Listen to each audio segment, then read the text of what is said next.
Gente, a gente segue falando sobre variante Ômicron, pandemia. O governo federal decidiu, então, pedir o comprovante de vacinação que a gente vem falando aqui para a entrada de visitantes do país. Passa a valer a partir de amanhã, como recomendou a Anvisa, para, então, identificar quem precisa ou não entrar em quarentena. A portaria que visa conter o avanço da variante Ômicron passa a valer amanhã. E sobre esse assunto, a gente vai conversar agora com o coordenador do Comitê Científico de São Paulo, Paulo Menezes. Doutor, obrigada por nos atender. Bom dia para o senhor. Bom dia, Marcelo. Bom dia, Daniel. Prazer de estar aqui conversando com vocês. Doutor, o que o senhor achou dessa medida que vai ser adotada pelo governo federal, seguindo aí a recomendação da Anvisa, de fazer essa quarentena sem comprovar que de fato essa pessoa vai conseguir, né? Porque a fiscalização não é tão eficiente a ponto de conseguir fiscalizar e monitorar todas essas pessoas que entram sem a vacina aqui no Brasil, de que elas vão de fato cumprir a quarentena de 5 dias e também tomar a vacina ou fazer o teste depois para comprovar que elas não estão com a doença. E esse prazo também é questionável de 5 dias, né, doutor? Sem dúvida, sem dúvida. Opa, tem um bonitinho ali. Já conta pra gente quem é. É meu filho. Ô, gente. Ver o que estava acontecendo aqui. Certo ele. Ah, bonitinho. Então, a questão do passaporte vacinal, o Comitê Científico do Estado de São Paulo, inclusive, essa semana já tinha feito uma nota técnica solicitando ao governo do Estado que encaminhou ao Ministério da Saúde essa solicitação de estabelecer como obrigatório o passaporte vacinal.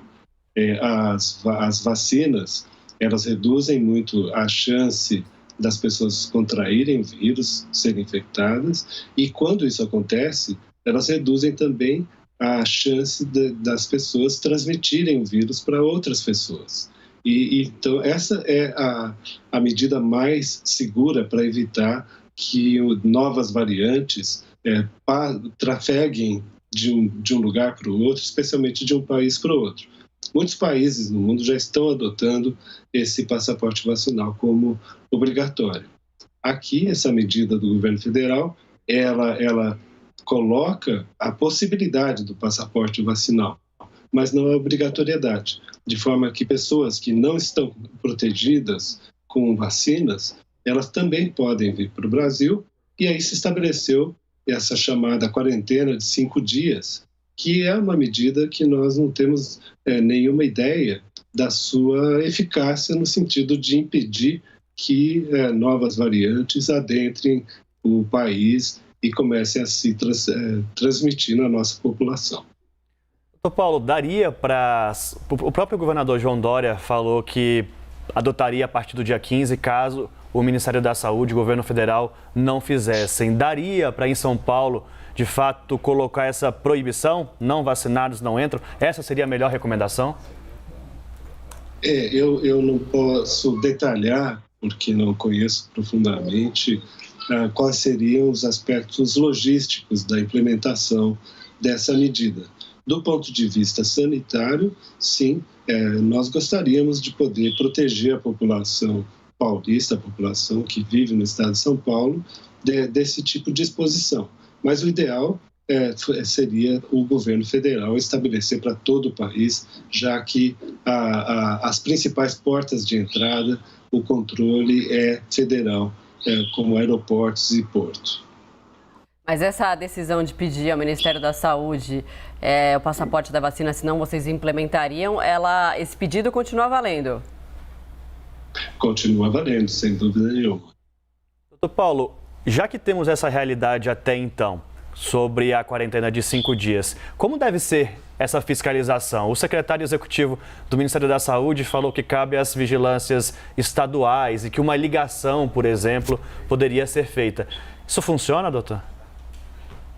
Eu acho difícil de funcionar, porque exige ainda mais do trabalho das vigilâncias de saúde, vigilâncias epidemiológicas, sanitárias, que já estão bastante sobrecarregadas com as suas outras responsabilidades.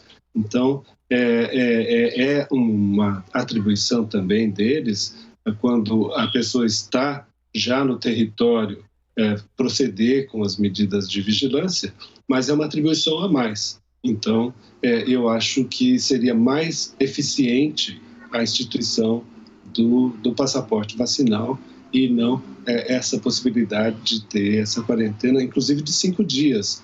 Nós sabemos que o período de incubação de uma pessoa que foi infectada pode durar até 2 semanas.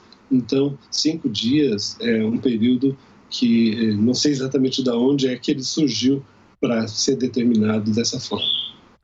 Então, assim, São Paulo poderia ser uma das principais, se não a principal porta de entrada do vírus aqui no país? O São Paulo já foi a principal porta quando nós começamos a pandemia, lá em fevereiro do ano passado. Foi por aqui que o vírus chegou e se espalhou pelo país todo, né?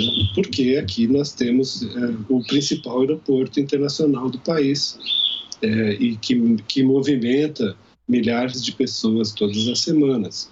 Então, é de se esperar que isso aconteça. De fato, a Ômicron já chegou no estado de São Paulo através do aeroporto.